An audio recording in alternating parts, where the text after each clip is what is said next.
Thank you so much for your inspiring lecture. And I found that your message about the courage it takes to listen very powerful. Thank you. Thank you. In the video, you mentioned that your husband and your grandson give you feedback on your work. And how did they respond to your latest novel? The edits for my grandson are in the novel. He edited? He gave me, well, no, he gave me, he was so interesting when I came and visited their family, my son's family for Thanksgiving. He said, first, will you bring your novel? I said, sure. I mean, I thought, he's not going to be interested. I came and he said, where's your novel? And then he read the whole thing. And he had some terrific, really couple of very, very good suggestions, which are in. So I thank him in my acknowledgments. My husband, he's my best listener. I mean, yeah, no, he's the person who I rely on. Yeah. That's very nice. You have both studied English literature and psychology. What led you decide psychology as your career path? I almost went to graduate school in literature. I applied actually for that. But then I thought, I didn't think I wanted to spend my life interpreting other people's creativity. And I thought I wanted to be a therapist. It was kind of, to tell you the truth, I really had no idea what I wanted to do. Oh. I was sort of following. I remember a professor of mine in college said, well, what do you want to do? And I thought, I'll see what happens. And I ended up doing this research study, just asking a question I was interested in. I was thinking about what your other prize winners were saying. And I got hooked on research because I found things that I hadn't known. So then I became a psychologist, and then I wrote a novel, so both of those things are part of me. Oh, you're doing both, yeah, after all. Exactly, yeah. What do you find most fascinating about psychology? Oh, it's endlessly fascinating. The word about people, it's so interesting, it's so complicated. I just think it's the most interesting thing.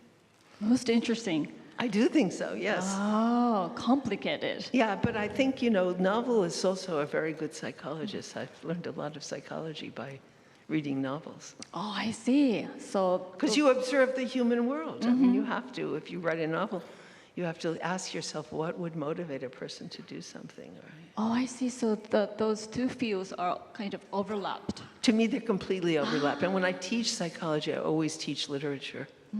When psychologists weren't studying girls, nobody was studying girls in psychology, they just studied boys. But novelists, particularly women novelists, of course, always wrote about girls. So we would read novels written by women. I see. Have you ever faced moments when you struggled or even thought about giving up your research? I think the answer is no, and I think that's a funny answer. No, never? Because I don't think I asked myself, each thing led to a new question. So, it's sort of a cliche. When you write a psychology paper, you always end with the phrase, more research needs to be done, because any discovery you make takes you one place, which then opens new questions. So I think that's, but I think what was said, about, you can go for long periods and feel frustrated, and yeah. Right. But I don't think never occurred to me to give it up. Wow. How did you overcome those frustrations or adversities? I have to say with my students, because we were always working together, and it was like we were invested in the question. We were curious. So I think that's it. Okay, this didn't work, but then maybe some other way. I see. Okay.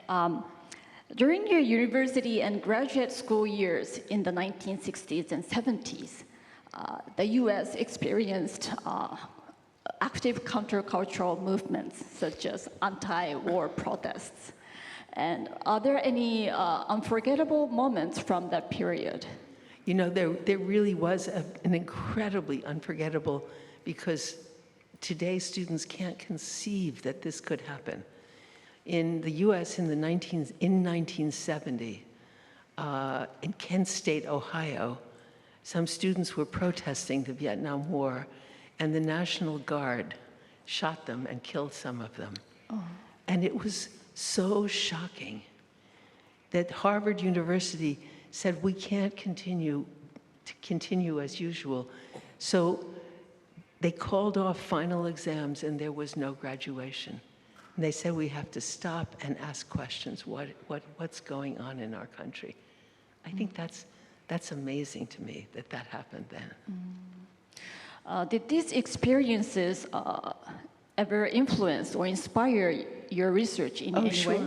Oh, sure. Yeah. I mean, my research originally started, I was going to interview Harvard students who were facing the Vietnam War draft.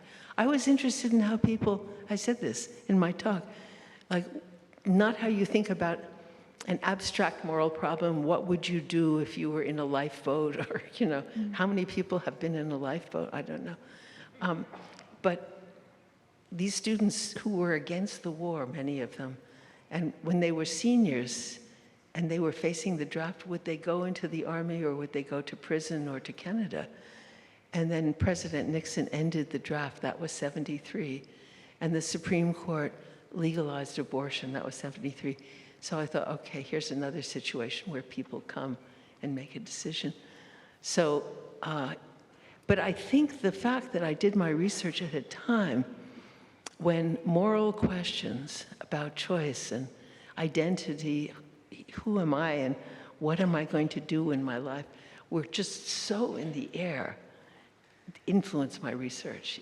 Yeah, that I would ask those questions for people in real situations where they had to live with the consequences of their decision. Do you think that the voice of care is more represented now? Well, I mean, when I started writing about it, nobody was talking about it. Okay. You know, now a lot of people, more people are talking about it, and philosophers are very involved in it. And, but also, I think it's so right in front of us. I mean, somebody's got to take care of this earth, you know, if we're not going to destroy it. And I think that all the research on trauma, it makes clear the price of carelessness. That, I mean, when people are careless with themselves or other people, it's at a huge cost. Yes, the price of carelessness. Yes. Yeah, the price of carelessness or not paying attention or of neglect, I think we're much more aware of that now. So I think that the ethic of care is, it seems to me it's more right in front of us right now. So how do you think we can amplify the voice of care? Look at this. I mean, I think the Inamori Foundation has just done it in I mean, very, to me, obviously, very moving way. But this is a huge amplification of it. Yeah. Oh, great to hear that. So decades ago, did you already realize how significantly impactful your research would be in this field? No. I mean, honestly, I was teaching part-time.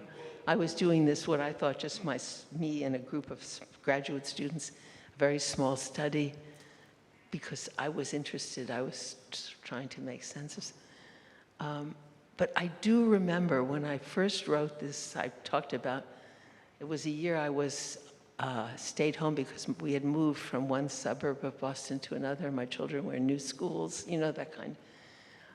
And I wrote this paper just for myself, in a different voice, women's conceptions of self and of morality. And I thought I was just writing it for me to make sense of something that was so puzzling to me. I mean, psychologists would say, Freud would say, here's my theory of sexuality, but the sexual life of men alone is accessible to our research. It was like people didn't even see that there was... Anyway, And then I discovered so many people, this paper began to circulate, first among my students, you know, like an underground thing. And so even at the beginning, and maybe it was the novelist in me that I was listening, and people could hear what I was writing about. From the beginning, I was surprised by the resonance that my work had for other people. It was sort of amazing to me, to tell you the truth. That's great. If you were to encourage younger people to study psychology, what would be your advice? Oh, I would encourage everyone to study I mean, I don't know about study psychology, but to be interested in psychology. I mean, how can you live in this world without thinking about it? What's my advice to young people? Is pay attention to what you're really interested in. I mean, listen for your curiosity, and follow and take it seriously. I mean, listen to yourself. Listen to yourself. Yeah. Oh, I see. Throughout your career, what do you think helps you retain your curiosity and motivation? At what? Your curiosity and motivation. How did you maintain your curiosity and motivation? You know, it's a really good question. But how do you not maintain your curiosity? I mean, I think it's like you have to be dead.